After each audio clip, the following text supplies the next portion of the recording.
接下来可以就有什么问题的话呢，我们可以根据我们的时间来可以再沟通一下就。So now we're open to question and answer sessions. If you have any questions, so don't hesitate and you can raise up your hand and come to the front and you can have the microphone. Okay, thank you. I have 3 questions and the last one is for general knowledge. The first question, in your lecture you said that at first you wanted to be a doctor, then wanted to be a carpenter, and finally you ended up being a teacher. Now my question is, should we say that in those first 2 professions there were no happiness in them? That's my first question. The second question, in your presentation you also said that you worked for 30 years without any salary. Now my question is, as you are working as a teacher without any salary, who was taking care of your materialistic needs? And lastly, I think this one is for just general knowledge. I think we can have a better answer from you.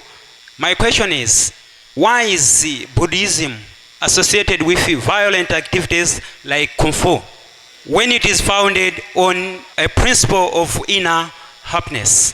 Why is it so? Thank you. OK， 第一个问题啊，实际上，当医生，还有当那武将等等，就是这些的话呢，实际上。如果我们教他们，他们也会得到的这种快乐。但是老师呢，他是心灵改变的人。如果木匠呢，就是他是一个技术上，当然我们在这样的地方当木匠啊，当这个其他的一些技术工呢，也很重要啊。所以我们也很想在这些地方，如果有个像寄宿学校的话呢，可能跟当地的这个社会呢，就福祉方面就是有更重要的这个利益。如果你当医生很快乐的，当军人很快乐的，当木匠很快乐的话呢，我不排除就是，不过从我个人而言的话呢，我不愿意当木匠，我是只当老师，当心灵的老师。因为我做木匠的话，我以前做过一些木匠，但是呢，我做的并不是很好，就所以呢，我自己是当心理老师是最快乐的。这是你的第一个问题。To respond to your first question, I do think it's important for students to become doctors and carpenters and to have different skills in trades. I think it could bring happiness. And I think it's quite necessary to train people to have such skills, to be able to develop in such skills, especially in this country. But I think teachers is this kind of career that could change people's mind, could change people's heart. I know there are people who are very content on being doctors, soldiers, and carpenters, and so on. But I myself, I think personally, I'd choose to become a teacher every time, because I think, especially the teacher to the heart, the teacher to the spirituality. I've done some carpentry, and I wasn't really talented. That's one aspect of it as well. So that's to respond to your first question. 第二个问题呢，我们的物质如果太缺乏的话，确实是很难以维持生活的。但是这个物质呢，实际上是我们人们来开始操控的。尤其是我觉得是我们像这样的地方的话呢，在这里的物质很丰富。可是如果当地的人们没有用自己的智慧和没有自己的用勤劳来运用的话呢，很有可能在别的一些民族和别的一些国家来就慢慢去运用。所以第二个问题的回答呢，我更希望我们在座的老师们呢，一定要让这些年轻人呢，要学会技术来，要运用这个物质。否则我们自己当地的人很懒惰的话呢，别的国家别的民族的人往往到这里来，他们会利用，就这是非常可惜的事情。因此我们的物质要运用的话呢，依靠自己的这种智慧和勤劳来这个可以完成的。The interpreter actually make a correction to the first response, an addition rather. Kempo also said that it's quite necessary to build schools that trains people in having different techniques and in having different skills such as carpentry and so on to help the development of society. That's the addition the interpreter would like to add. To respond to the second question, of course, without sufficient material that supports life, it cannot maintain at least the basis of life. However, I think to obtain such material and such wealth, definitely need diligence and wisdom to differentiate and how to utilize those. Because if the materials were given to the young people or to the people over here from the outside, lots of the resources could be taken advantage from this country. So it's quite important to differentiate and to choose wisely with your wisdom what to do with that kind of wealth that you receive from outside. It's important to train your youth, to train your young generation to differentiate and to use the wisdom. And it's also really important to diligently work hard and make that wealth on your own.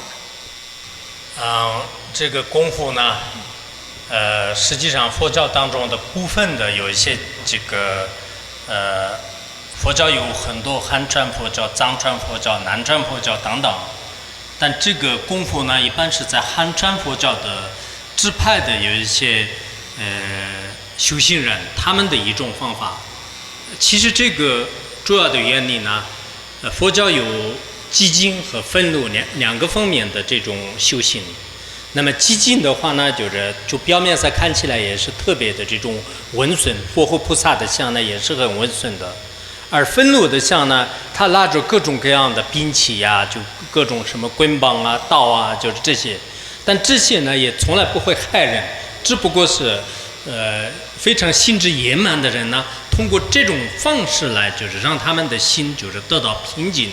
这是一个外在的一种相互的方法。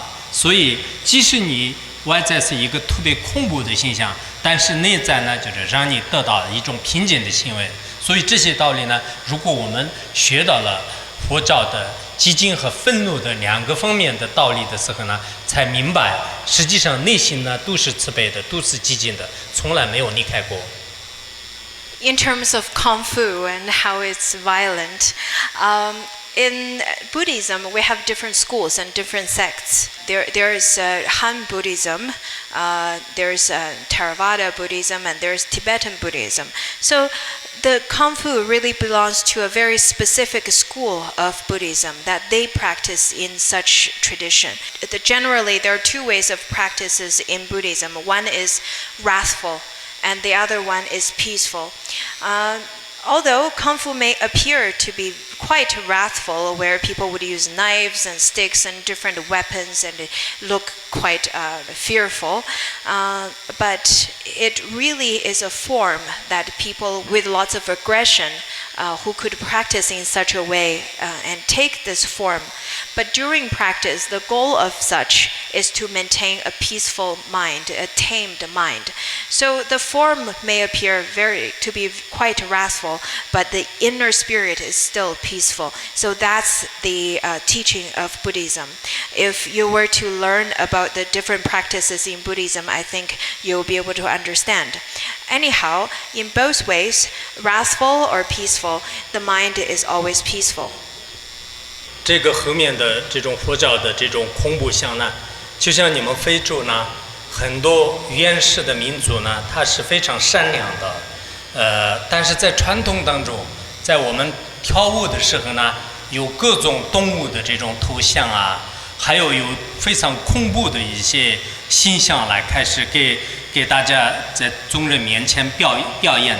表演的时候，我们有时候产生恐怖啊，有时候产生欢喜心啊，有时候产生有一种莫名其妙的这种念头。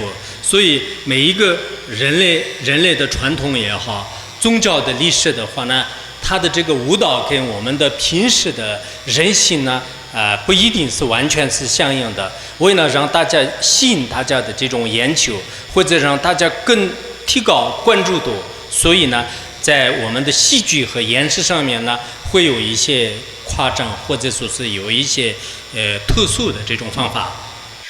Just like the dances that I saw, some of the dances that is still a tradition in different villages, the dances that comes from very ancient culture. In those dances, you see people wearing masks and have such interesting postures and different kind of costumes, and they would play as animals or monsters or whatsoever. They perform in certain ways and try to intrigue different feelings inside people. So doesn't matter if it's a culture or a religion. This is just a performance. This is a way to attract or magnetize. So it's a special method. That's how you can see this kind of kung fu as a form.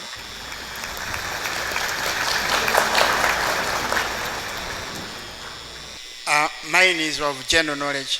We are proud to have you as a renowned monk. What are the principles on which Buddhism is founded? Thank you. 佛教的最重要的教理呢，佛陀在佛经当中有一句话，他说，诸我莫作，众善奉行，自净其意，此乃佛教。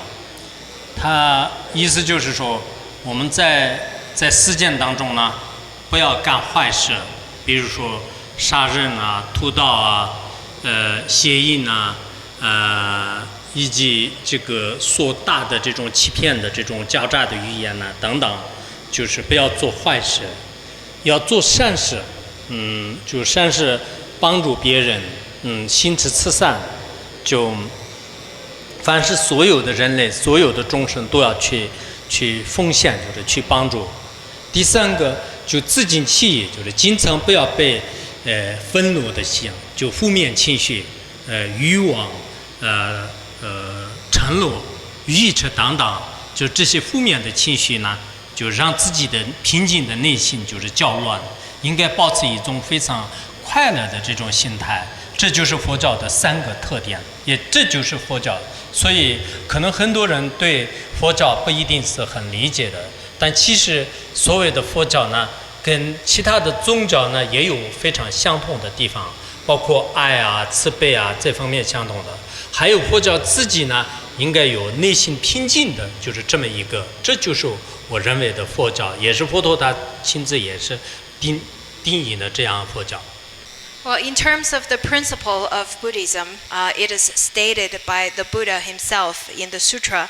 He said that do not practice or do not do any evil actions, but choose to do all the good actions to purify one's own mind. That's the teaching of the Buddha. What does that mean is do not do any evil actions, is do not do the evil actions such as killing, such as stealing, such as sexual misconduct, such as lying. Those are the evil actions or unvirtuous actions. But choose to do virtuous actions, which includes helping others and love all sentient beings. That's the virtuous action. And to purify one's own mind is to purify the greed, the anger, and the ignorance that's in your mind, to dispel all those 3 poisonous and negative emotions in your mind. That is the purification. So all those 3 aspects are taught by the Buddha, and that is Buddhism that's defined by the Buddha. I think we do have different religions, but the teaching really is very similar. We talk about love and compassion. In Buddhism, we talk or on top of love and compassion, we also talk about how to keep peace in your mind. And I think that's another characteristic of Buddhism. First of all, I'm very much interested in the way you have dressed. Had it been that it is in Malawi, I think you could dress in a suit. So my question is, how can one in Malawi enter into Buddhism, or how can one become a monk if interested? Yeah. 这样的，因为我不建议呢，就马上看到一个和尚，就看到出家人的衣服就马上出家，因为出家是一个众生当中最比较大的事情啊，就看破了很多世间的这种事情，然后一心一意去修行啊，一心一意去饶益众生啊。所以说，当然这个我是不建议就尽快做和尚，但如果做出家的话呢，我像那个阿弥陀佛中心的话呢，有这个慧律法师也经常在这里。那么我们汉传佛教跟藏传佛教虽然衣服上有点不同，但实际上呢，出家的这种仪式啊，出家的方法呢，都是基本上是相同的。所以，我建议如果在马拉维要做出家的话呢，到时候在我们的慧律法师和还有其他的有几个师傅在哪里就是做出家也是可以的。Well, first of all, I don't really suggest you to become a monk right away after seeing my beautiful robe, because you have to dedicate your whole life in practicing. It's quite an important decision to make in your life. So after you become a monk, the only responsibility in your life would become to practice and to benefit all sentient beings. So it's no hasty decision at all. But after very profound considerations, if you do still want to become a monk in Malawi, I think you should contact Amitofo Center, the ACC over here. That's Master Hui Li is teaching there, and they do have a few ordained monks and nuns who are currently over there. The Tibetan tradition and Han tradition, we do have different colored robes, but the ordination is really the same. The precept is really the same. Ladies and gentlemen, my remarks this afternoon, first of all, on behalf of the principal, I wanted to thank Professor Kempo Sodachi for the presentation he's made this afternoon. It was a very enlightening presentation, encouraging us teachers as engineers of the human spirit. If you heard, he mentioned that as teachers, we hold a huge responsibility over humanity, and it's an honor to hold such a responsibility. As teachers, we are like light and lamps, and that we must believe in our learners. We must believe in our students. In terms of teaching, if you remember well, Professor Sodachi has stressed the importance of teaching with enthusiasm, so that when we teach, we are enthusiastic. And this enthusiasm is what is also contagious in our learners. Our learners enjoy our lessons when we ourselves are enthusiastic. So that was, I thought, a good point to remind ourselves, but also that we need to always cherish a very peaceful mind and bring peace. Money, yes, is a huge need, and we can't refute that, but money is not the only thing in the world.